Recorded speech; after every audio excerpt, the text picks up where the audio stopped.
We will be introducing you to the new shading models available in the Node editor individually in a series of videos to follow. Before we turn to the new shading models, however, I think it's useful to define what shaders or shading models are, what they are to an artist, and what the differences are between shaders and textures to computer graphic artists like ourselves. For understanding what shaders are to an artist, we can think of traditional art media to get a good general understanding.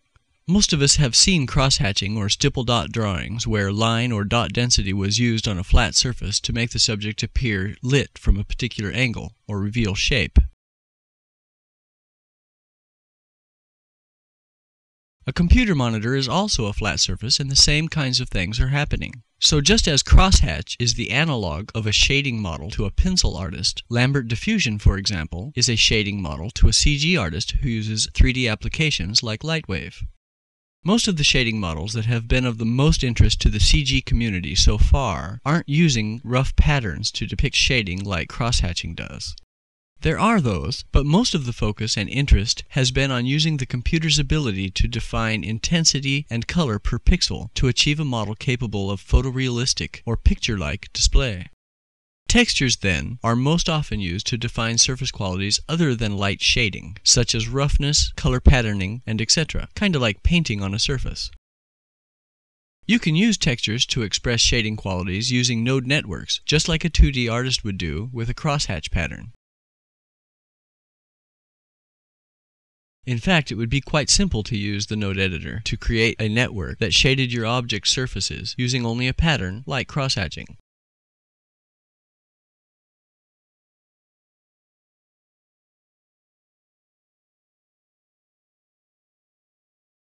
Here's a very simplified illustration that is doing just that.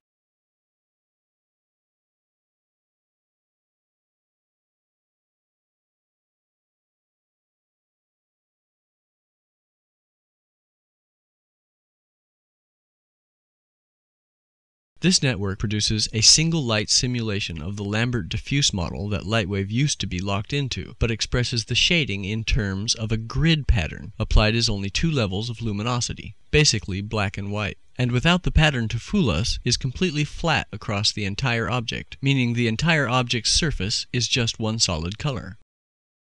This, of course, could be expanded on for a more complex and eye-pleasing effect, but this should illustrate the point of where the lines cross between texturing and shading. Textures, simply put, are just patterns. Textures can control the amount and application of a shader, but the shader is still defining the optical characteristics or physics of that surface's properties. Using textures to control the application of shaders is common and extremely varied, but such a thing falls more into the category of technique rather than feature. We'd like to stay focused on shaders as a feature of the LightWave software. So that was textures and how they relate to shading. Shaders, specifically, are the mathematical models of the physical properties of light and its interaction with an object's surface. The way a rendered surface is constructed, it's useful to consider ambience, diffusion, and specularity firstly as primary attributes. Ambience is the global intensity of light, global and non-directional, akin to luminosity in a way. This is a lighting property, and, for example, in a traditional model, if you crank up the ambience, you'll increase the flatness of an object's surface shading. Diffuse, then, is surface interaction with directional light. Diffusion is also a lighting attribute. The shader is defining how the surface will respond to diffuse lighting. The Lambert diffuse shading model, as we saw in our grid example network, is an extremely simple model. It's basically just the cosine of the angle between the surface and the light. Nothing very complex. More physically correct models are both desirable and advantageous. Specularity is the same deal. It's the reflection of light sources. It's a lighting property, but again the shading model determines how, based on mathematical models of light intensity, viewer angles, surface angles, and etc. The blend shading model, for example, is a very simple approach to specular shading. We now have in LightWave 9 more physically accurate models such as Cook torrents that allow a greater degree of control over these surface attributes. With this particular new model, the LightWave renderer can now take into account surface imperfection, backscattering, rim lighting, retrolobe, and other nonlinear approximations of reflective functions.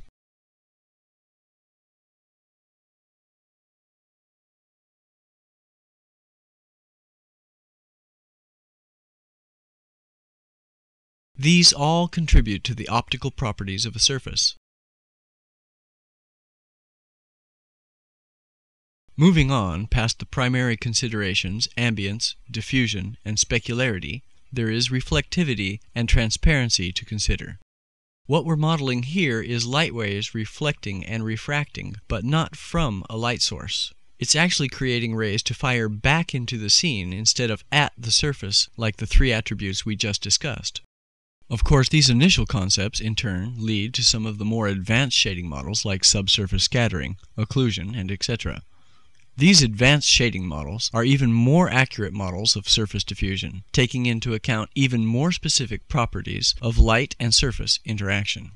As computers get faster and faster, it becomes possible to consider more and more of these kinds of specific properties, resulting in more and more accurate rendering abilities.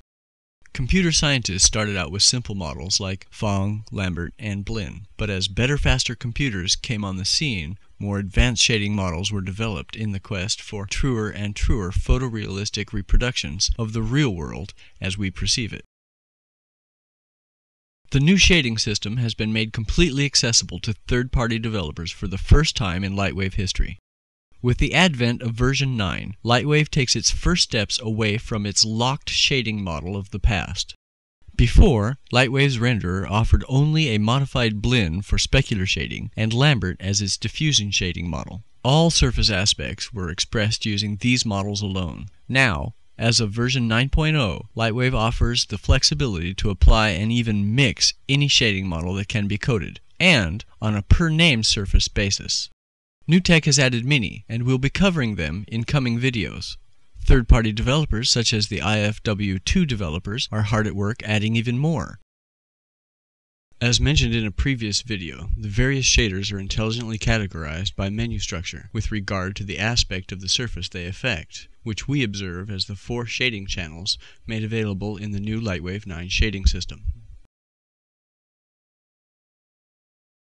There currently are 8 diffuse shading models, including Lambert, Minard, Occlusion, Oren-Nayar, Theta, a new tech original development, Translucency, and 2 forms of subsurface scattering, though while in a separate menu actually classify as diffusion shaders.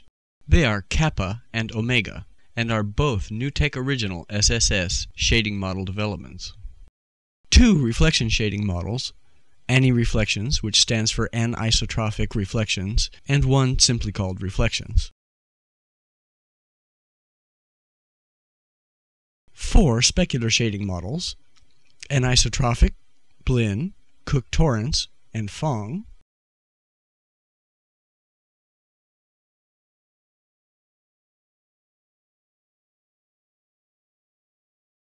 And 2 refraction or transparency shading models called ani-refractions, which of course stands for anisotrophic refraction, and 1 called simply refractions. And with more being added even as this video is being made. These new models bring artists a greatly expanded range of flexibility and control over the render, making it easier than ever for LightWave to provide precisely the look you want at render time, and for every element in your scene. So what are all those for, and what are the differences? That will be the subject of the next several videos to come on LightWave's new shading system and its abilities. This concludes the introduction to, and an explanation of, shaders in the upcoming LightWave 9.0.